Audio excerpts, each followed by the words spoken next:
Washington State House Bill 2105 makes it mandatory for all employers in Washington State to report to their employees of any upcoming immigration raid or inspection or audit of that particular employee's citizenship status. In other words, they have to let the employee know if ICE is in the area. And if they don't do that, then there are financial fines for not being in compliance with state law. What this does is it turns employers into snitches for the state as the state fights the federal government over immigration policies. This is a horrible bill, and this is my testimony in Olympia against it. Mr. Lundberg, please proceed.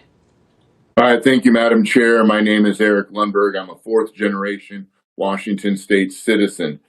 This bill screams of government overreach. I've read it about 6 times. Section 1, Article 2 states that workplace raids conducted by federal government is disruptive. Well, what is disruptive is having people live in our state that have no legal right to be here and watching government officials put them first. Section 1, Article 5 states that the legislator intends to require employers to notify workers of an I-90 audit or I-9 audit. In other words, employers are becoming the Olympia's lookouts in their battle against federal law. Section 3 states an employer must inform workers of federal I-9 immigration inspections and put up the Attorney General's approved posters and information on how workers can avoid federal accountability. The only reason for this would be necessary is if these workers are in Washington State illegally. It is shameful that this legislation is working to force employers to violate federal cooperation at the mandate of the state. Section 8 then goes on to say that there are penalties, fines, financial repercussions for not following these guidelines.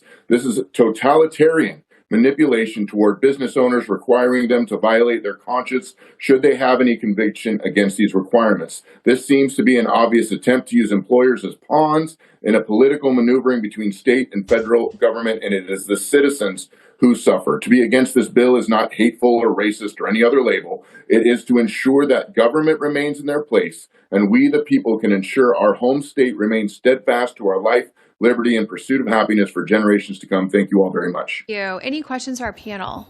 Seeing none, thank you for your testimony. Vice Chair Scott.